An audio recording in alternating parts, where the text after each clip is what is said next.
गुरु प्यारी सात संगत जी, आप सभी को प्यार भरी राधा स्वामी जी।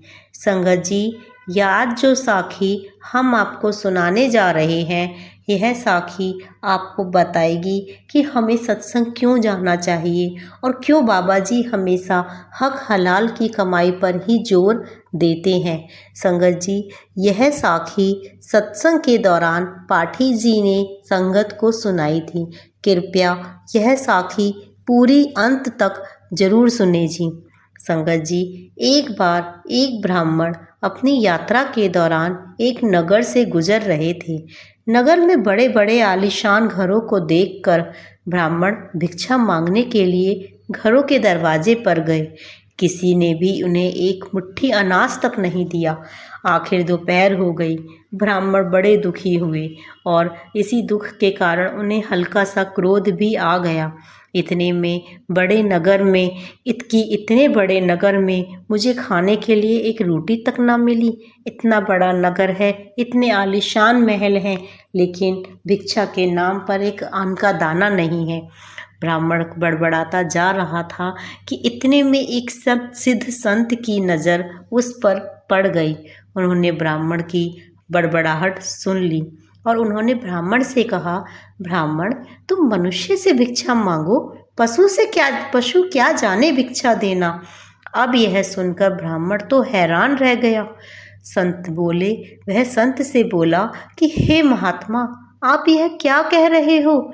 इस नगर में रहने वाले मनुष्य से ही तो मैंने भिक्षा मांगी है। संत ने कहा, मनुष्य शरीर में दिखने वाले ये लोग भीतर से मनुष्य नहीं है। अभी भी वह सब पिछले जन्म के हिसाब से ही जी रहे हैं। कोई सांप की योनि से आया है तो कोई भेड़िए की, कोई शेर की। मानव शरीर की जरूर आकृति उनकी मानव शरीर की जरूर है, लेकिन अभी तक उनमें मानवता का निखार नहीं आया है। भीतर से मानवता नहीं है। तब तक मनुष्य मानवता का भाव जब तक मनुष्य में नहीं आता, तब तक मनुष्य दूसरे की पीड़ा को समझ ही नहीं सकता। तुमने मनुष्य से नहीं, तुमने पशुओं से भिक्षा मांगी है। संत ने ब्राह्मण से कहा, देख ब्राह्मण, मैं तुझे यह थोड़ा सा जल देता हूँ। तू इस जल के छींटे अपनी आंखों पर मार ले और उसके बाद जब तुम्हें कोई मनुष्य दिखाई दे तो तुम उससे भिक्षा मांग लेना। फिर देखना क्या था। संत ने एक बोतल में जल दिया। ब्राह्मण ने थोड़ा सा जल आंखों में मारा और बाकी का झोले में डाल लिया। अब ब्राह्मण जहाँ पहले गया था वहीं दोबारा गया तो उसे नजर आया कि वाकई में इतने कहने को तो बड़े बड़े आलीशान घर हैं, लेकिन रहने वाला इसमें कोई कुत्ता है, कोई बिल्ली है, कोई सांप। मानो पूरा नगर जानवरों से भरा पड़ा है। घूमते घूमते वह ब्राह्मण थोड़ा और आगे गया तो उसे एक मोची जूते बनाते हुए दिखाई दिया। ब्राह्मण ने उसे बड़े ही ध्यान पूर्वक देखा तो उस मोची में ब्राह्मण को मनुष्य दिखाई दिया। ब्राह्मण उसके पास जाकर बोला कि भाई, तेरा धंधा तो बहुत हल्का है और मैं हूँ ब्राह्मण, मुझे बहुत भूख लगी है। तेरे हाथ का मैं नहीं खा सकता, फिर भी मैं तुझसे खाने को मांगता हूँ, क्योंकि मुझे तुझ में मानवता दिखाई देती है। यह सुनते ही मोची तो ब्राह्मण के पैरों में ही गिर गया और कहने लगा कि यह तो मेरे भाग्य हैं जो आपको भोजन करवाने का मौका मिल रहा है। यह कहकर वह मोची उठा और जो भी उसके पास पैसे इकट्ठे हुए थे उन पैसों को लेकर वह एक मिठाई की दुकान पर पहुंचा और बोला कि मेरे इन भूखे भगवान की सेवा कर दो। मोची ने अपने इकट्ठे किए हुए पैसे मिठाई वाले को देते हुए कहा कि इन पैसों से जो भी आ सकता है वह कृपया करके इन ब्राह्मण देवता को दे दो, मैं अभी थोड़ी देर में आता हूँ। यह कहकर मोची घर में गया और मोची ने अपने हाथ से एक जोड़ी जूती बनाई हुई लेकर आया और उन्हें चौराहे पर बेचने के लिए खड़ा हो गया। जिस नगर में वह मोची रहता था उस नगर का राजा जूतों का बड़ा शौकीन था। राजा ने उस दिन अपने मंत्री को यह कहकर भेजा था कि अगर आज तुम मेरे पैर के नाप की बढ़िया सी जूती ले आए तो जूते बनाने वाले को भी इनाम दूंगा और तुम्हें भी मंत्री।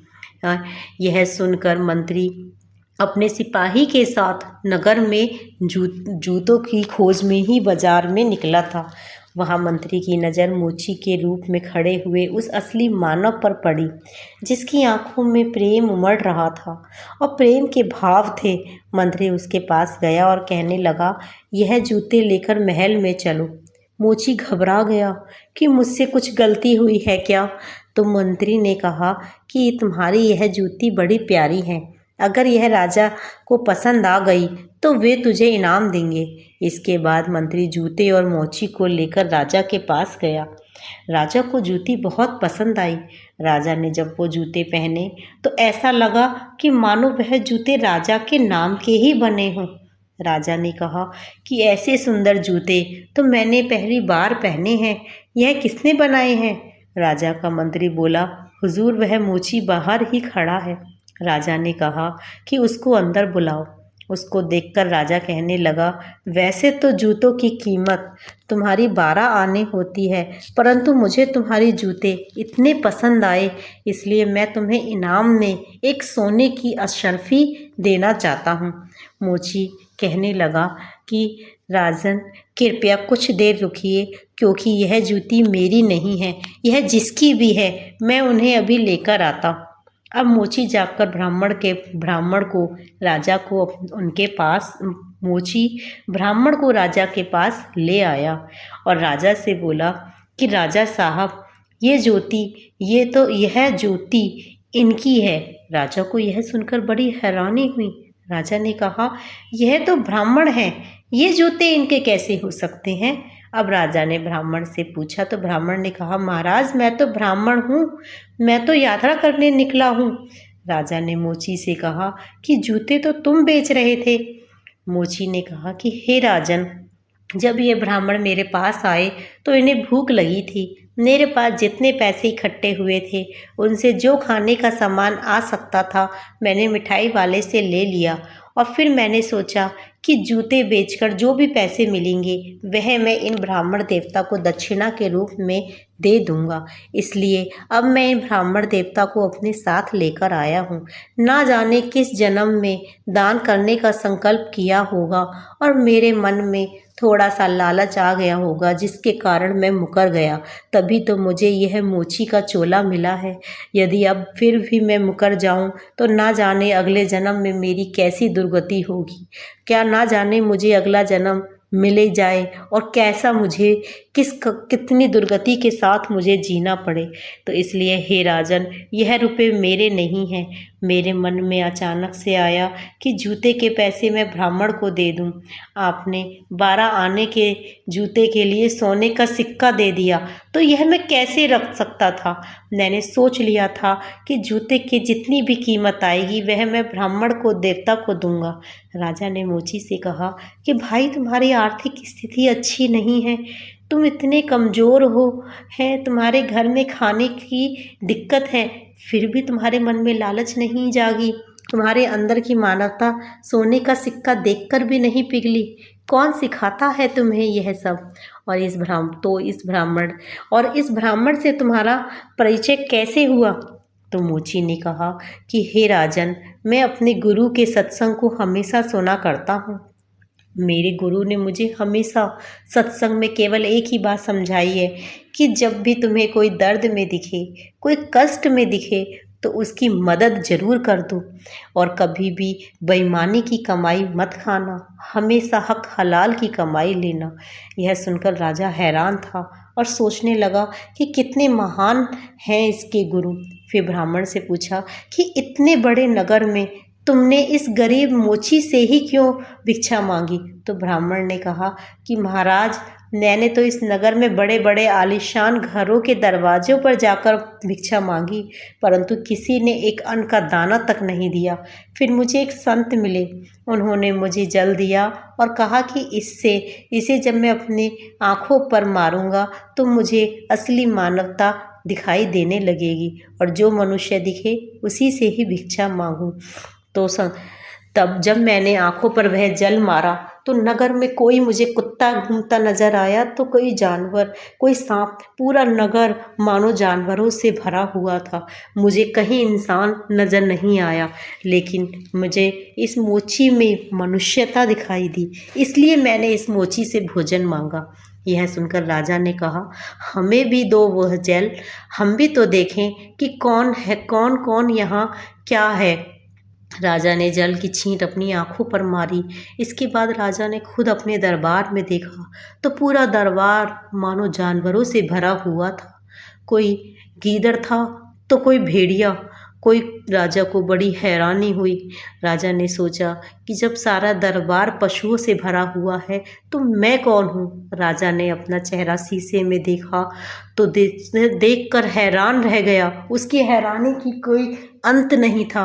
राजा ने खुद के चेहरे के रूप में शेर देखा और राजा ने सोचा कि मैं इस सारे जंगल के प्राणी हैं, ये सारे पशु इस जंगल के प्राणी हैं और मैं इनका राजा हूँ, जंगल का शेर। इनका राजा बनकर बैठा हूँ, इन जानवरों का राजा बनकर बैठा हूँ और उस पर गुमार करता हूँ। राजा ने ब्राह्मण से कहा कि वे सिद्ध महापुरुष संत कहाँ पर हैं, तो इन्होंने तुम्हें यह जल दिया। ऐसे महापुरुष तो बड़ी कठिनाइयों से मिलते हैं, सरलता से पूर्ण गुरु नहीं मिल पाते। ब्राह्मण ने राजा को संत से मिलवाया और राजा उनके पैरों में गिर गया। संत कहने लगे कि हे राजन, मनुष्य की मनुष्यता पहचानने के लिए उसके व्यवहार से ही अंदाजा लगाया जा सकता है, किसी जल की या किसी शक्ति की जरूरत नहीं होती। जो मनुष्य किसी दूसरे को पीड़ा में देखकर, कष्ट में देखकर उसका दिल दुखी हो जाए और किसी की खुशी में शामिल होकर खुश हो जाए, तो वही असली मानव है।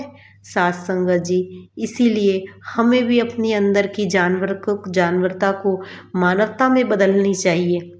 हमें अपने अवगुणों को छोड़ना होगा। जब यह अवगुण निकल जाएंगे तो हमें भी अपनी पशुता को मनुष्यता में बदल पाएंगे। और यह अवगुण तभी निकलेंगे जब हम किसी पूर्ण संत की संगत करें, सत्संग सुना करें। सत्संग से हमारे अंदर निर्मलता आती है, निर्मलता आने से मानवता ज़्यादा बढ़ती है। साथ संगत जी, इसीलिए तो बाबा जी कहते हैं कि हमें यह मनुष्य चोला मिला है, हमें इस मनुष्य चोले की कदर करनी चाहिए। पूर्ण संत से हमें नामदान भी मिल चुका है, तो हमें उस नाम मिले हुए नाम की भी कदर करनी चाहिए। बाबा जी की बात सही है कि जो चीज़ आसानी से मिल जाए हम उसकी कदर नहीं करते, इसीलिए शायद हम इस मनुष्य योनि और मिले हुए उस नाम की कदर नहीं कर पाते। संगत जी, इसी के साथ हम यहीं अपनी साखी समाप्त करते हैं। हमें आशा है कि आपको हमारी साखी अच्छी लगी होगी। यदि हमारी साखी आपको पसंद आई हो तो कृपया हमारे चैनल को सब्सक्राइब कर कमेंट में राधा स्वामी जी लिखकर ज़रूर जाना जी। राधा स्वामी।